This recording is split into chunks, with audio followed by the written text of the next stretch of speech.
¿qué tal mis amigos? Les saluda su hermano y amigo Jonathan Otaño. En esta ocasión, como siempre, estoy contento de poder compartir con ustedes un video más para estas redes, para nuestro canal. En esta ocasión quiero compartir con ustedes una reflexión, como siempre lo hago, a través o basado en la palabra del Señor. En esta ocasión, mis amigos y hermanos que me escuchan a través de estas redes, quiero hablar acerca de cuál es el mandamiento más importante de la Biblia.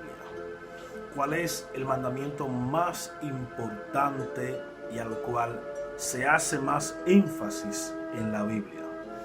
Mis amigos y hermanos, la Biblia está plagada de mandamientos, de promesas, y nosotros como siervos de Cristo, siervos del Eterno, tenemos que estar claros. Mira, la Biblia es el manual de fe y conducta de todo aquel que se acerca a Dios a través de Jesús. Por ende, tenemos que conocer las Escrituras para poder conocer a Dios, para poder servirle de manera eficiente. Tenemos que conocer qué es lo que Dios demanda de nosotros, qué es lo que tenemos que conocer para poder ser ese modelo de persona que Dios quiere que seamos nosotros, ya que Jesús es el modelo perfecto a seguir de acuerdo al diseño que Dios estableció para nosotros. En otras palabras, el estándar de Dios es el estándar de Jesús. O sea, si nosotros queremos servir a Dios de manera eficiente, de manera eficaz, tenemos que verlo reflejado en la manera en que el Maestro vivió para Dios. El Maestro Yeshua, Jesús, vivió una vida intachable delante de Dios. ¿Qué quiere decir esto? ¿Que nosotros, por ende, vamos a ser intachables? No. ¿Por qué? Porque en nosotros habita algo que no habitaba en Jesús, y es la semilla del mal, es el pecado que habita en cada uno de los seres humanos. Pablo habla del pecado que habita en mí.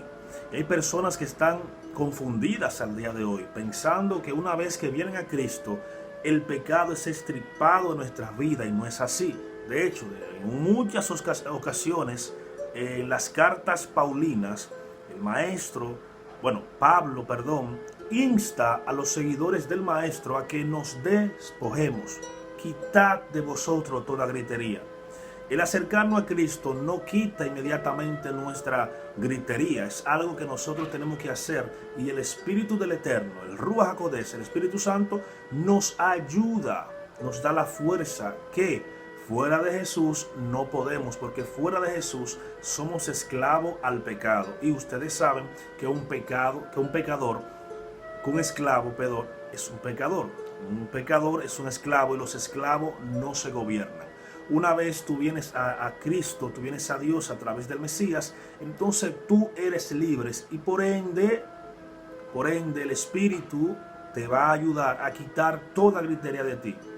En otra ocasión también el apóstol Pablo dice: despojaos de toda obra de las tinieblas, y empieza a dar una serie de listas que son frutos de la carne, frutos del hombre caído.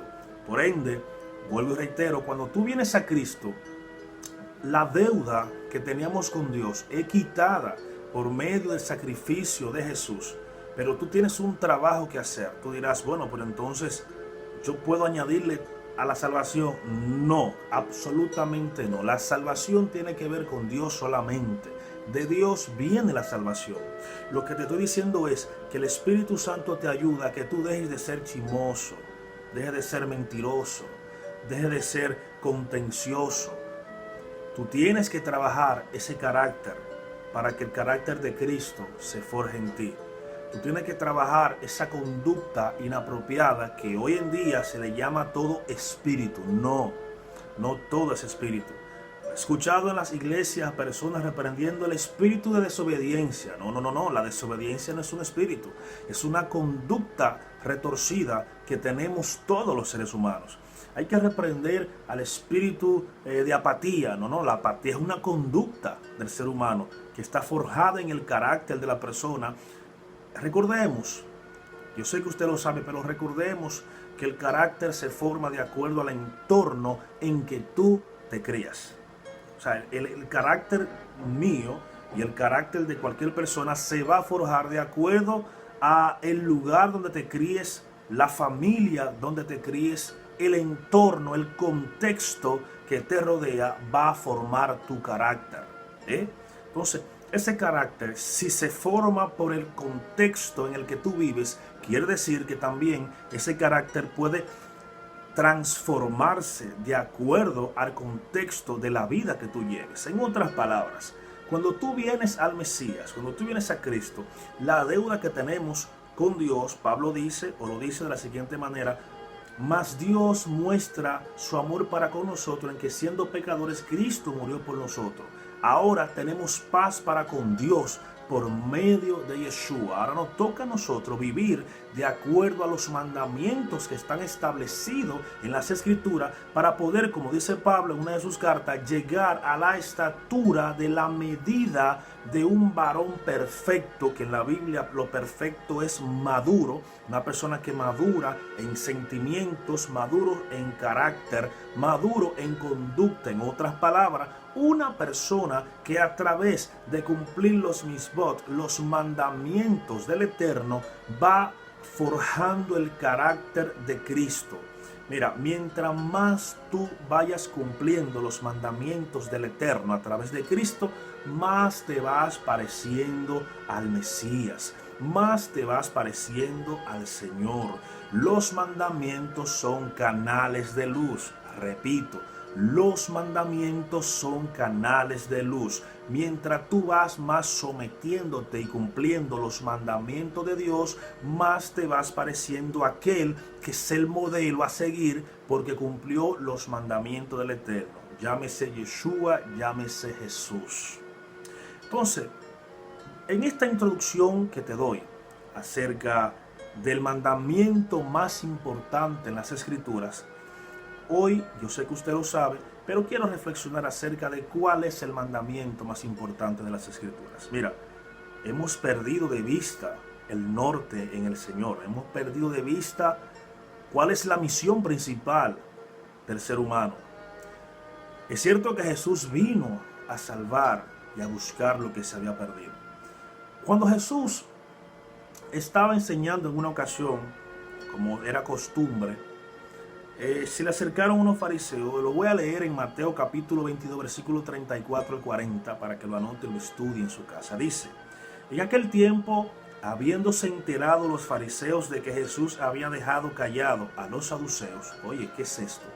Vemos algo interesante aquí. Dice aquí, Mateo 22, 34, habiéndose enterado los fariseos que Jesús había dejado callado sin palabra a los saduceos, se acercaron a Jesús. Es interesante que podamos explicar este simple pero profundo versículo. En mi canal de YouTube he explicado varias veces la diferencia que existía entre los fariseos y los saduceos. De hecho, he explicado, hay un video por ahí que dice, explico las principales escuelas de interpretación de las Escrituras que existían en el siglo I o en el tiempo del Segundo Templo donde vivía Jesús. Tenemos la escuela de interpretación rabínica de los fariseos, los saduceos, están los herodianos, están los celotes, están aquellos que se instalaron en el desierto. Wow, se me escapa el nombre, que es de donde venía Juan el Bautista. Más adelante, cuando me acuerde, se lo digo. El hecho es que habían diferentes grupos. Habían más, pero estos eran los más mencionados en el tiempo de Jesús. El hecho es que en una ocasión, antes de este episodio, sucedió un episodio interesante. Un episodio muy interesante. Y era que se le acercaron los saduceos que no creían en la resurrección de los muertos. Por eso es importante conocer el contexto en que se desarrollan las diferentes intervenciones que hay entre Jesús y los fariseos, Jesús y los saduceos, para que podamos entender por qué y el porqué de cada discusión y de cada, podemos decir, no solamente intervención, sino diferencia de interpretación de la Torá.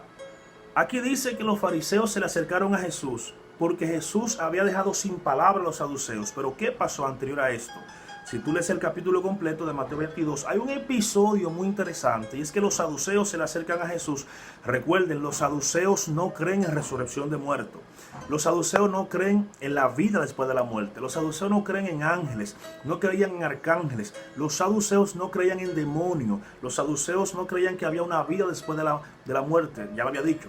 Los saduceos no creían que había un juicio final. Los saduceos no creían que Dios iba a recompensar a los buenos y castigar a los malos. Los saduceos no creían nada de esto, simplemente creían en los mandamientos para este tiempo presente. Después de la muerte nada iba a suceder. Contrario a los fariseos, que sí creían en todo lo contrario a lo que creían los saduceos. Los fariseos creían en la vida después de la muerte, juicio final, una recompensa para los buenos y castigo para los malos. Creían en ángeles, creían en arcángeles, creían en todo lo sobrenatural. Y recordemos, esto es importante para la teología cristiana. Esto es más importante de lo que tú te imaginas para la teología cristiana, ya que la teología cristiana está basada en un hombre que es fariseo llamado Pablo. La teología de la cristiandad está basada en la interpretación rabínica de un fariseo llamado Pablo. Por lo tanto, como nosotros creemos en la vida después de la muerte, creemos en ángeles, creemos en arcángeles, querubines, serafines, creemos en la vida y el mundo espiritual, creemos que es real, creemos en un juicio final, creemos que Dios va a juzgar a cada persona una por una en el final de los tiempos, creemos en la resurrección de los muertos. Todo esto lo creemos gracias a la interpretación rabínica de un fariseo llamado Pablo, que en su momento aceptó a Yeshua como el Mesías de Israel. Esto es interesante y más adelante voy a hablar de esto. Ahora vamos a centrarnos en el mandamiento más importante. Jesús, cuando los saduceos le preguntan la pregunta acerca, valga la redundancia, de la resurrección, ojo con esto. Ellos se acercan a Jesús y le dicen: Maestro, cierta mujer se casó con un hombre y este hombre falleció. Luego volvió a casarse con el pariente y falleció, y así sucedió con 7 hombres. Al final murió la mujer. En la resurrección, ¿de quién será esposa esta mujer si se casó con 7? Es una pregunta capciosa para los saduceos, ya que según ellos no tenía respuesta. Además, recuerden siempre y no lo olviden, los saduceos no creían en la resurrección de los muertos. Por lo tanto, esta pregunta era capciosa, era una pregunta para que Jesús no tuviera salida, pero Jesús es el maestro. Jesús le responde con 2 respuestas contundentes. Le dice: erráis en las escrituras y en el poder de Dios. O sea, Jesús identificó en los saduceos que habían 2 problemas principales. Primero, no tenían una interpretación correcta de las escrituras, pero también dudaban del poder de Dios. Jesús le dice: erráis en las escrituras y en el poder de Dios, ya que en la resurrección de los muertos ni se casarán ni se darán en casamiento, ya que serán como los ángeles. ¿En qué sentido? El contexto aquí es el matrimonio. El contexto aquí es el matrimonio. Jesús está diciendo que cuando resucitemos seremos como los ángeles, en el sentido de que los ángeles ni se casan ni se dan en casamiento. Por lo tanto, la primera respuesta está ahí. Cuando resuciten no habrá necesidad de matrimonios, porque el matrimonio es de este sistema que estamos viviendo para la multiplicación de las personas terrestres. Ahora, en cuanto a que los muertos vuelven a la vida, ¿acaso ustedes no leyeron en Éxodo cuando Dios llama a Moisés Dios de Abraham, Dios de Isaac y Dios de Jacob? Porque para Dios todos viven, no están muertos. En otras palabras, Jesús responde contundentemente a la pregunta de la resurrección. Ya que ustedes no creen en la resurrección, yo les voy a mostrar que sí, que para Dios todos viven, aunque estén muertos. Jesús reafirma esto en Juan 11, aunque estén muertos vivirán. Basado en este episodio, los saduceos se quedaron sin palabra. Es que entramos a este episodio, que los fariseos, al escuchar que Jesús había dejado sin palabra a los saduceos, quieren tener un acercamiento a Jesús, y dicen: en aquel tiempo, habiéndose enterado los fariseos de que Jesús había dejado callado a los saduceos, se acercaron a él, y uno de ellos, que era doctor en la ley, le preguntó para ponerlo a prueba: Maestro, ¿cuál es el mandamiento más importante de la Torá? Obviamente en nuestra Biblia aparece el término ley, pero lo correcto es: ¿cuál es el mandamiento más importante de la Torá? A lo que Jesús responde con las escrituras. Si algo yo amo del maestro, de tantas cosas, pero en cuanto a los estudios, es el hecho de que Jesús no da su opinión particular. Jesús le responde con el Shema, que está en Deuteronomio capítulo 6, versículo 4 al 6. En el hebreo sería, el mandamiento más importante es este: Shema Israel, Adonai Eloheinu, Adonai Echad. Lo que es traducido sería, escucha Israel, el Señor nuestro Dios, el Señor uno es. El mandamiento más importante, obviamente la transliteración y traducción de la Biblia a nuestro idioma castellano no aparece así, per se. ¿Qué dice Jesús? Jesús le responde de la siguiente manera: amarás al Señor tu Dios con tu corazón, con toda tu alma y con toda tu mente. Este es el más grande, el primero y el más importante de los mandamientos de la ley, de la Torá y de todas las escrituras. El mandamiento más importante de la ley, de la Torá y de todas las escrituras es este: amarás al Señor tu Dios con todo tu corazón, con toda tu alma y con toda tu mente. Este es el más importante y el primero de los mandamientos. Pero Jesús añadió algo. Jesús añade otro mandamiento que es enlazado al primero y dice, y el segundo es semejante. Por si tienen otra pregunta, el segundo es semejante: amarás a tu prójimo como a ti mismo. ¿Qué es lo contradictorio del mundo de hoy, de las personas que se han acercado al maestro? Es que la iglesia y todas las religiones que pretenden servir a Dios son más apegados al dogma que al mandamiento. Hoy el mandamiento olvidado es este: cumplen el primero a cierta medida, pero es mentira, porque si tú cumples el primero y no cumples el segundo, automáticamente el primero queda invalidado. Yo no puedo pretender amar a Dios con mi corazón, mente y alma cuando yo aborrezco a mi hermano, porque si no lo amo, lo aborrezco, dice el apóstol Juan. Dice Jesús, estos dos son los mandamientos más importantes y en estos dos se fundan los mandamientos de la ley. Ojo, no estoy diciendo, como dicen muchos, que Jesús redujo a dos los 10 mandamientos o los 613 mandamientos que según Maimónides, un rabino judío de siglos pasados, decodificó en la ley que existen 613 mandamientos. En fin, Jesús no está aquí reduciendo a dos los 10 mandamientos. De hecho, Él dice aquí claro, porque yo no sé por qué las personas que se acercan a las Escrituras no leen las Escrituras de manera pausada y con sentido. He escuchado montones de predicadores y maestros, supuestamente de la Biblia, que dicen que Jesús redujo a dos los 10 mandamientos. No hay 10 mandamientos, hay 613 mandamientos según Maimónides.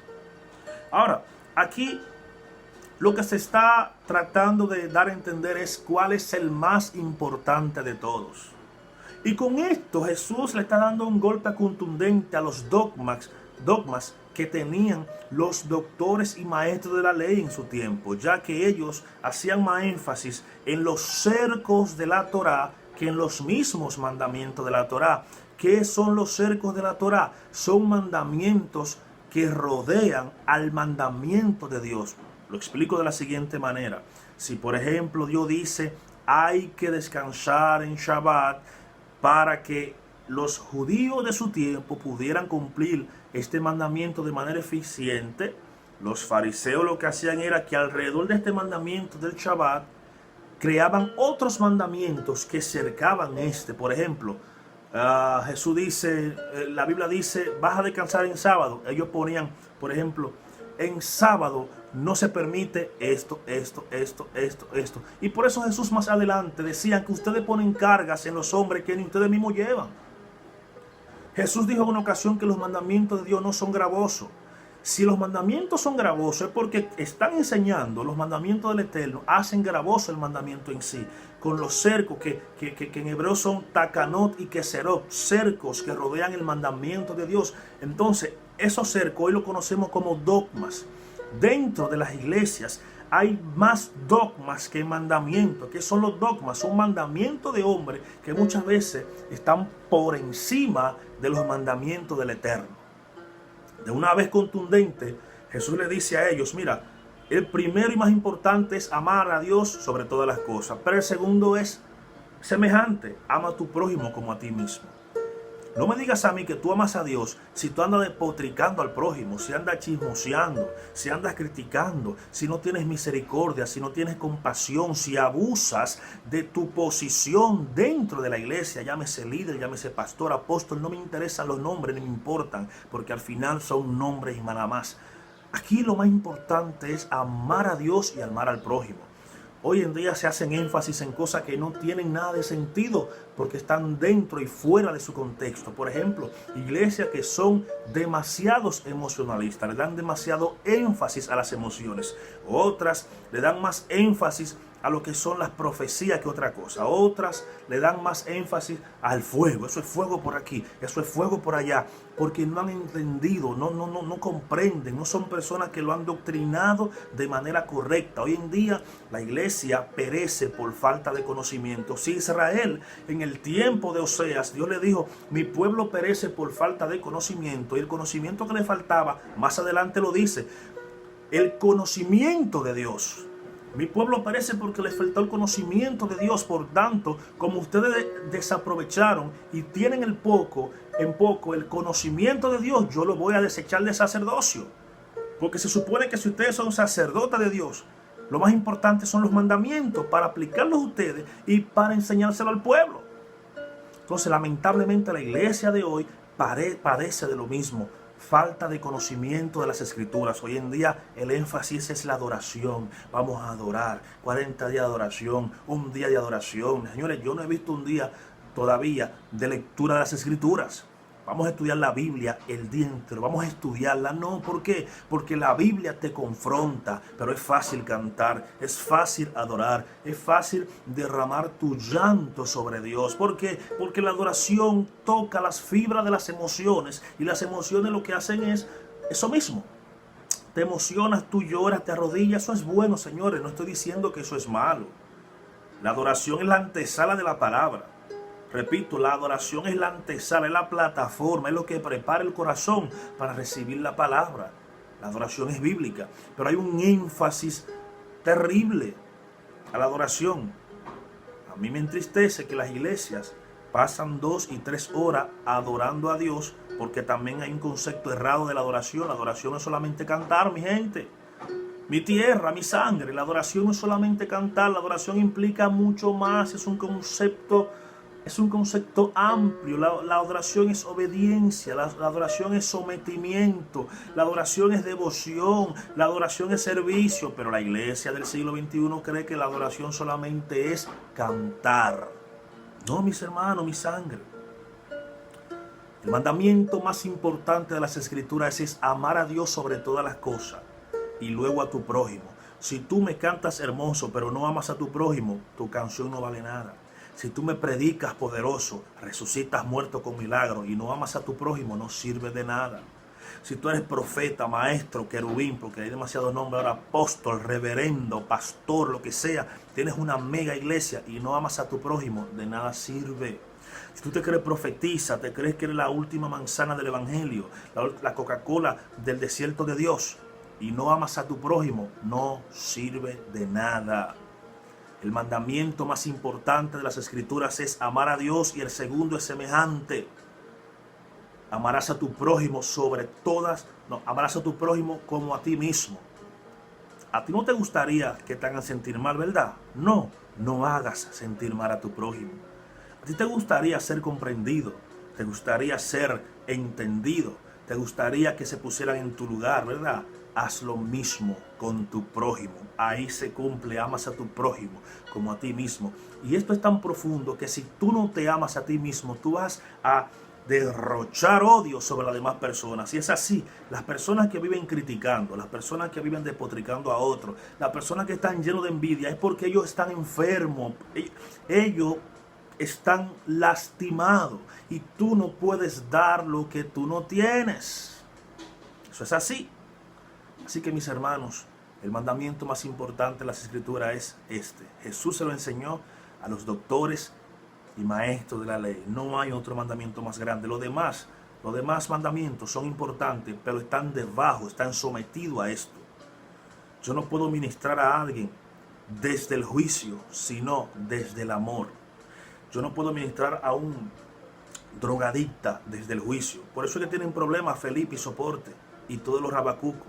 Por eso es que tienen problemas todos los que son de que evangélicos RT. No tiene sentido para mí, ni para las Escrituras. Porque si tú ministras desde el odio, tú no amas a tu prójimo. Si tú ministras desde la rabia, desde el dolor, desde la venganza, tu mensaje no tiene cabida en las Escrituras. Tú tienes que ministrar desde el amor. Si Jesús hubiera ministrado a la mujer que fue sorprendida en adulterio, desde el odio, desde la rabia, desde el dolor, desde el resentimiento, esa mujer no podía ser restaurada. Pero Jesús ministró siempre desde el amor. ¿Dónde están los que te acusan? Maestro, no está aquí ninguno. Yo tampoco te acuso. Vete y no peques más. Jesús ministraba desde el amor. Por eso podía restaurar las almas heridas. Jesús veía a una mujer que estaba sufriendo con flujo de sangre. Tocó el manto de sanidad, tocó uno de los bordes del zitzit que el maestro como buen judío llevaba puesto, y Jesús sintió que de él salió poder. En el griego salió dinamit, pero en el hebreo lo que salió fue misericordia. Esa mujer tocó el manto de misericordia. Jesús sintió su dolor, sintió su necesidad. ¿Dónde está? ¿Quién me ha tocado? Maestro, la multitud te toca y tú dices, ¿quién te ha tocado? No. ¿Quién me ha tocado? Porque virtud salió de mí. Esta mujer se descubrió. Fui yo, maestro, te toqué. Señores, Jesús ministraba desde el amor, no desde el odio, no desde la rabia.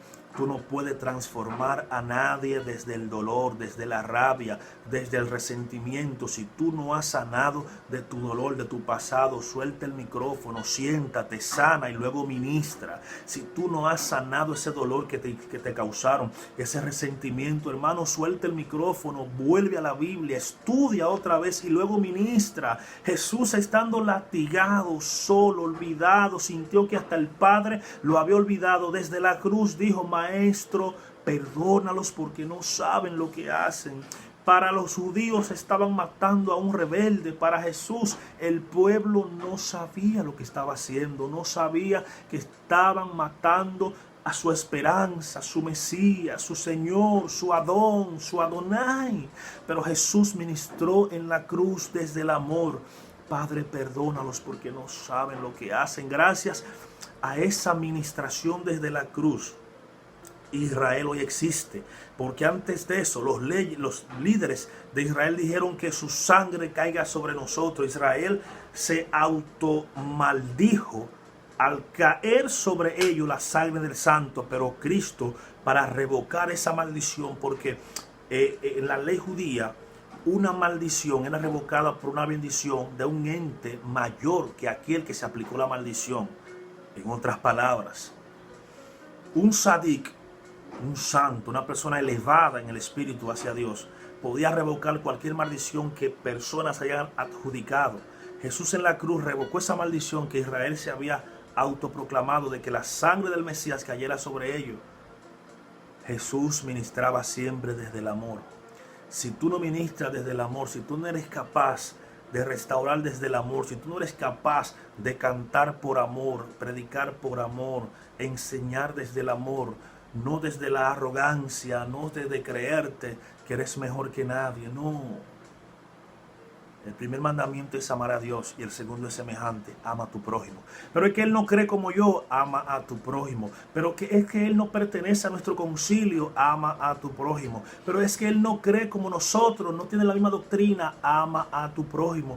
Pero es que él es un ateo, ama a tu prójimo. Pero es que él critica el evangelio, ama a tu prójimo. Pero es que él me odia, ama a tu prójimo. Pablo decía, no seas vencido de lo malo, sino que tienes que vencer el mal desde el bien. Pero es que es un pagano, Jesús dijo, ama a tu prójimo. Pero es que no convalidamos con la doctrina. Él es de este concilio y yo soy de otro concilio. Ama a tu prójimo, es el mandamiento.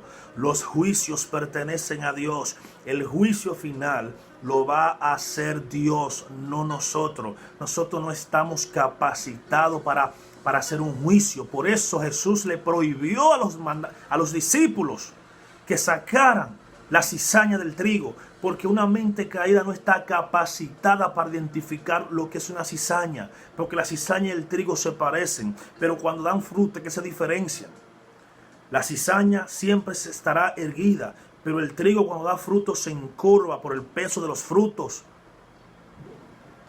Nosotros no estamos capacitados para emitir juicio, porque nosotros somos vulnerables, somos sobornables, somos, este término tan famoso, corruptible para emitir juicio. No estamos capacitados para eso. Por eso todo juicio lo va a emitir el Eterno, porque Él sí no puede ser sobornado, Él no puede ser corrupto, en Él no hay sombra de variación. Dios es el juez justo. Mi deber en esta vida es elevar mi conciencia y aprender a amar al prójimo. De hecho, yo tengo que amar a aquellos que no están acordes con mis creencias. Y te lo voy a hablar claro. Que tú no comulgas con los católicos. Yo tengo amigos católicos que son más fieles que evangélicos. De hecho, mi conflicto siempre ha sido con los evangélicos cristianos pentecostales que se van solamente ellos para el cielo. Tengo amigos católicos, testigos de Jehová. Señores, yo tengo amigos árabes. Tengo amigos árabes, judíos que no creen en Yeshua. Porque yo estoy por encima, gracias al Eterno, mi mente, Él me la ha iluminado para entender que yo no tengo que emitir juicios en esta tierra. Que si tú no crees que Yeshua es el Mesías, adelante, esa es tu libertad que tienes de creer que Jesús eso no es el Mesías. Ahora, yo no debo odiarte porque tú no creas como yo. Aparte de las diferencias que pueden haber entre tú y yo, hay un respeto que hay que mantener. Jesús no odiaba a los fariseos, no odiaba a los saduceos, no odiaba a los herodianos. De hecho, en el grupo de Jesús había un celote. ¿Qué era un celote? Eran esos judíos que eran revolucionarios, que inventaron lo que es la sica, de donde viene el término sicariato, que era un pequeño cuchillo, una pequeña arma que ellos cargaban por aquí, por el capote o por su túnica, y cuando veían un romano, ¡pap!, mataban al romano, sicariato. Y estaba en el grupo de Jesús un celote. Es que cuando tu mente está elevada, primero está lavada y luego elevada al nivel de Dios, tú ves al prójimo no como lo que ellos son, sino como lo que ellos pueden llegar a ser. Repito, porque esto es poderoso. Cuando tu mente está lavada y tu mente está elevada, tú no ves al prójimo como lo que son, tú ves al prójimo como lo que ellos pueden llegar a ser. Por eso cuando los apóstoles veían a Pablo, veían un perseguidor, veían un asesino, veían un traidor a la patria. Pero cuando Jesús veía a Pablo, veía a Romanos, veía Primera y Segunda de Corintios, veía Primera y Segunda de Tesalonicenses, veía Gálatas, veía Efesios, veía Colosenses. Señores, cuando la mente está elevada al propósito de Dios, tú no ves a la persona como lo que ellos son ahora, tú ves a la persona como lo que ellos pueden llegar a ser. Y eso es lo que Cristo quiere que tú entiendas, que te metas en tu mente, que no veas a la persona como lo que son hoy, sino que la veas como lo que ellos pueden llegar a ser. Porque tú y yo, que hoy servimos a Jesús, anterior a eso éramos hijos de ¿qué? De ira. Éramos desobedientes, interpetuosos, fatuos, malvados, criminales. Pero hoy servimos a Dios. ¿Por qué? Porque Dios nos vio hoy en el ayer. Esto no es para mentes carnales, hermano. Humildemente se lo digo. Esto no es para mente que no. Esto es para romper mordes. Esto es para romper odres. Déjate ya de eso, de tú estar creyéndote que solamente los que creen como tú son los únicos que van a ser salvos. Saca de tu mente que solamente los que son como tú son los que son, mis hermanos. No. Aprende a mirar al drogadicta como un predicador mañana. Aprende a ver a la prostituta como una profeta mañana. Aprende a ver al ladrón. Aprende a ver a todo el mundo como alguien que mañana puede ser un siervo de Cristo. Porque si tú sirves a Cristo hoy, ayer tú no lo servías, pero Dios te vio ayer como tú estás hoy. Eso se llama trascendencia divina. Eso se llama poder ver mañana quién tú vas a ser y no verte hoy. El gran mandamiento, mis hermanos, es amar al prójimo. Cuando tú amas al prójimo se te revelan los cielos. Señores, yo medito y pienso en Esteban. Esteban era un simple servidor de mesas, que no buscaba título como hoy, apóstol, profeta. Esteban sabía que él no era apóstol, era un servidor de mesas, servidor a las viudas, y estaba lleno del Espíritu Santo, porque hasta para servir hay que estar. ¿Por qué para servir hay que estar lleno del Espíritu Santo? Porque el Espíritu Santo te capacita, que es lo que significa unción, porque la iglesia no entiende nada. Creen que unción es brincar, saltar. No, sal de las cavernas, sal de eso. Unción es la capacidad que te da Dios para poder ejercer tu ministerio. Punto. Por eso eran ungidos los sacerdotes, profetas y reyes. Eran capacitados para cumplir la función que Dios le había dado. Entonces, mis hermanos y amigos, Esteban sabía que era un servidor a la mesa, pero estaba lleno del Espíritu Santo. Y cuando Esteban está haciendo una apologética de las Escrituras delante de los que lo perseguían, lo apedrearon. Lo apedrearon. Esteban podía ser un maestro de la iglesia. Le dio una clase desde Abraham hasta los días de Jesús. Lo apedrearon. Y en medio de esa lapidación, ¿sabes qué dijo Esteban? ¿Se van a ir para el infierno todos, hijos del diablo? No. Él dijo: Padre, no le tomes en cuenta este pecado. Porque cuando tú amas al prójimo, te sucede lo que le sucedió a Esteban. ¿Qué le sucedió a Esteban? Los cielos le fueron abiertos y vio al Hijo de Dios sentado en su trono, dando a entender: Esteban, ya tú cumpliste tu propósito. Obsérvame, ya tú cumpliste tu propósito. Mientras tú me estás observando, te están lapidando, pero tú no estás sintiendo la piedra, porque tú estás viendo más allá, tú estás por encima de lo que te están apedreando. Tú estás en un nivel de conciencia muy elevado. Mientras te están apedreando, yo te estoy mostrando los cielos, yo te estoy mostrando para donde tú vas. Mientras te están matando, yo te estoy mostrando que hay una gloria que yo preparé para ti. Mientras te están matando, yo te estoy diciendo que ya yo vencí, que yo estoy sentado en el trono de Dios, y que todo aquel que me siga vendrán de mí. Por eso Esteban murió tranquilo, murió en paz. Ay, mis hermanos, son niveles que se consiguen desde el amor, desde la misericordia. Yo hablaba en un video el poder de perdonar a tu hermano, que cuando Jesús dice, mis hermanos, ora por el que te persigue, ama al que te odia. Dije al principio del video que los mandamientos son canales de luz.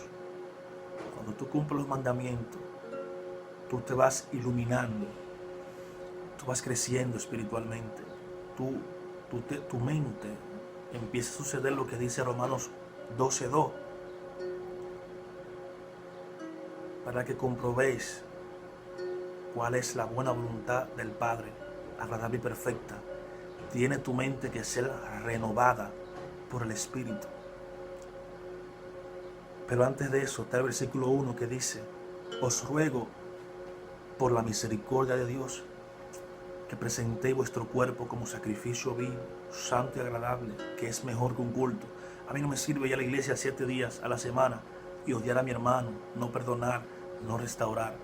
A mí no me sirve ir a un culto 7 días a la semana y tener rencores y ser enemigo de hermanos de otra iglesia porque no son de la mía. Tienen mentalidad de concilio y no de reino. Hay un video por ahí Lo pueden buscar en mi canal que se llama Mentalidad de Reino y no de Concilio. Salte de eso. La iglesia, escuche esto y lo digo con toda autoridad en el nombre de Jesús. El pastor, iglesia o misión que te prohíba hablar con otra misión porque no comulgan en la doctrina, no le hagas caso y sal corriendo de ahí, porque estás a 1 centímetro de convertirte en una secta más. Todo aquel que es cristiano, no importa que no vista como yo, ojalá tenga tatuajes, ojalá tenga pantalones rotos, no importa, de eso se va a encargar Yeshua en el juicio. Pero todo aquel que ha aceptado a Jesús como el Mesías, mi hermano, sea en Dominicana, Puerto Rico, África, China, Chile, chino, como sea, sal de esa mentalidad de concilio y métete al reino de Dios. Jesús no pertenecía a ninguna. Por ahí otro video también que hablo de que Jesús no pertenecía a ninguna religión, ningún movimiento de su tiempo. Jesús no era fariseo, no era saduceo, no era celote, no era nada de eso. Jesús era el Hijo de Dios que vino con un mensaje revolucionario para el mundo, no para una secta, no para una misión, no para un concilio. El mensaje de Jesús era un mensaje para todo el mundo. La Biblia dice, hablando Jesús, de tal manera amó Dios al mundo, no al concilio, no a Israel solamente. De tal manera amó Dios al mundo. Obviamente vino primero a Israel, pero ¿para qué? Para que Israel sea el canal que evangelizara al mundo. Pero como no se dio ese asunto, entonces Dios utiliza a los gentiles, los seres humanos, para que lleven el mensaje de salvación a lo que Dios trata con su pueblo natal intrínseco, que es Israel, la niña de los ojos de Dios. Así que mis hermanos, Dios les bendiga mucho, Dios les guarde, ¿verdad? Deseo que aprendamos a amarnos por encima de la diferencia. Jesucristo dijo, si ustedes solamente aman a los que le aman, ¿dónde está el mérito? Si ustedes solamente saludan, Señor, hay cristianos que no saludan a los impíos. Hay cristianos que solamente saludan a los que son cristianos. No sé qué Biblia lee. Pero, shalom para su vida, mis hermanos. Deseo que la paz de Dios, que sobrepasa todo entendimiento, guarde sus vidas en Cristo Jesús, Señor nuestro. Shalom.